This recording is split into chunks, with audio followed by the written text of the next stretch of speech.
Amanda Kaufman, and you are watching another episode of Making It Happen, where I spend some time with you every week sharing strategies to help you make things happen in your life as well. And I take lessons from lots of different places. And one of the coolest lessons that I learned was about this idea of time multiplication. I felt like, wow, if I can multiply time, wouldn't that make me some kind of a wizard or something? No, you still get 168 hours a week. There's nothing you can do about that. But you can multiply your output if you start adopting some principles. So I'm sure that many of you have lots of notifications on your phone. Your email's getting your attention, your Facebook and social media wants your attention. And then, oh yeah, the people around you would like some attention as well. And so, often it can get overwhelming, and especially I've noticed as a business owner, like, oh my gosh, I used to get hundreds of emails a day when I worked as a strategist for a large consulting firm. And I thought that was bad. Whew! I became a business owner, and then all of a sudden, kaboom, my inbox just exploded. And thank goodness I had some time multiplier strategies on my side, because otherwise, holy cow, I would have totally drowned. So what is time multiplying anyway? I think of it as templatizing. Almost everything you do is repeatable, and maybe even something that you've repeated several times. So today I want to share with you a couple of strategies that you can put into play right away to help you multiply your time and therefore get a ton more done in the time that you have, and maybe cut out a little early because you already worked through the workflow. Does that sound awesome or what? Okay, so basically the idea with time multiplication is often you have to put a little bit of an investment up front. But here's the strategy. You put an investment in setting up a systematic, repeatable way of doing something that you have to do very regularly. And you put a little effort and thought into what are the steps? Where can I eliminate a step? Where can I automate a step? Where can I delegate a step? And if I have to do the step, what's a way that I can reduce the number of times I'm context switching when I'm doing the task? Okay. So those are kind of some questions, and I just ran through them really, really quickly. The first time you do time multiplication, it does take a little bit of upfront investment, but just like anything that you apply the strategy to, by applying the strategy consistently, holy cow, you get so much time back out of that. So for example, let's go into your inbox. You go into your inbox and you look at the nature of the emails that you receive on a regular basis. In particular, I want you to look at the ones that you actually have to reply to. Again, you can eliminate by unsubscribing, obviously not to this blog, like keep this blog, but unsubscribe to things that are no longer serving you or of interest to you. Or you can use an app like Unroll Me to basically roll up all of your different newsletters that you find somewhat interesting, and it'll send you a kind of a daily digest. I think I get 129 subscriptions to my work email alone. I think it's probably a lot more on the personal. And I don't look at it all the time, but there's some like places I like to go shopping, for example, that I don't go shopping every single day, so I don't want to get their daily update gumming up the works. But if I happen to be going to that place on a Saturday, it's nice to be able to flip into my inbox and go, okay, well, what's their current promotion?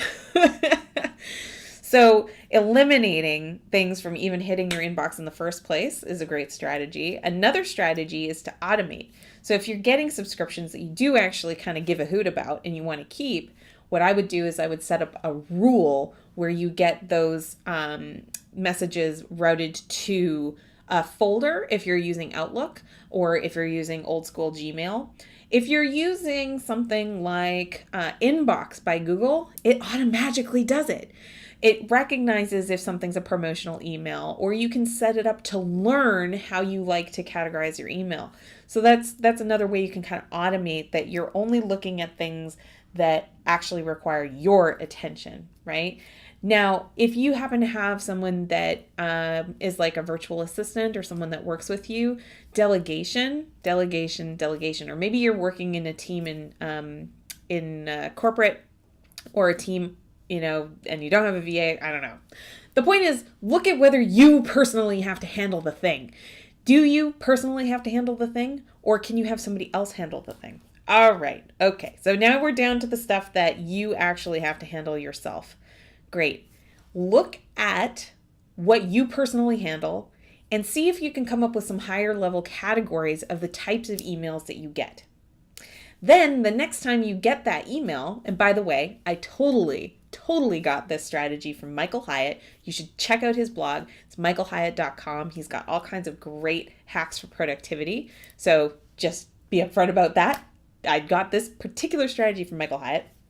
So you're building your categories of the different emails that you're getting, and then you pick one and write the most amazing response to that request that you've ever written.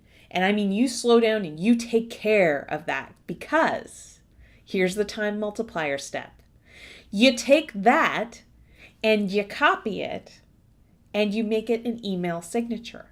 Or if you use a text expander, is a type of software that you can install on your computer, that you can do a couple of keystrokes and boom, the best response you've ever made to that request. So the next time you get that similar request, boom, there's the response. And it's great. It's got the links. It's got the thoughtfulness. You've put the thought into the structure. You're choosing the words that are really great. And you're able to repeat. So the whole idea in time multiplying. So by the way, Michael Hyatt was the strategy behind the email signature thing. Time multiplying. This is something that I've seen a bunch of other places besides Michael Hyatt. Okay. So the idea, though, is that you're going to make investments in systemizing and templatizing tasks that in the future you can just follow the steps and do it again. Follow the steps and do it again. And if it works well, just keep doing it. So I have templatized not just my email responses. And hey, by the way, just because you use a template doesn't mean that it has to be robotic and cold, right? What I often do is I'll start with the template so that all the great pieces are there and it's really structured nice.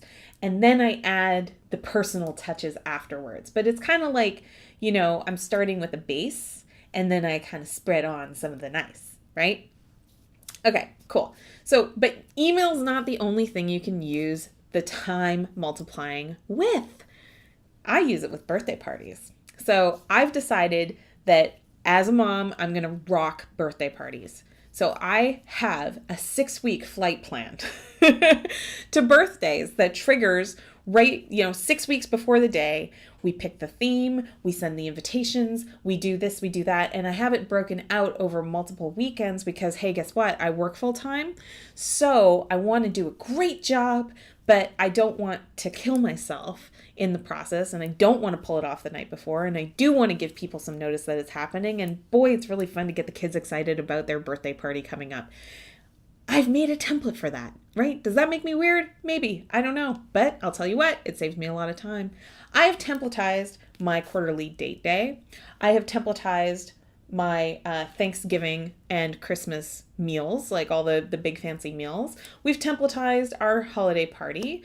We've templatized how we do grocery shopping. We've templatized, almost really anything that I realize that I'm going to have to do more than once. I have gotten into the habit of searching for ways that I can make it a system and searching for ways that I can make that system even easier for me. So many ways you can totally apply this. I hope that this really served you. Where could you bring a little more structure to things that you do on a regular basis and not be afraid to be that nerd that makes a little bit of a template? And it's not, by the way, it's not necessarily that you're going to put a lot of effort into the template. It's just noticing what the different steps are, that next time you just execute the same steps and you take a lot of the out of it. Saves you a ton of time, multiplies your time.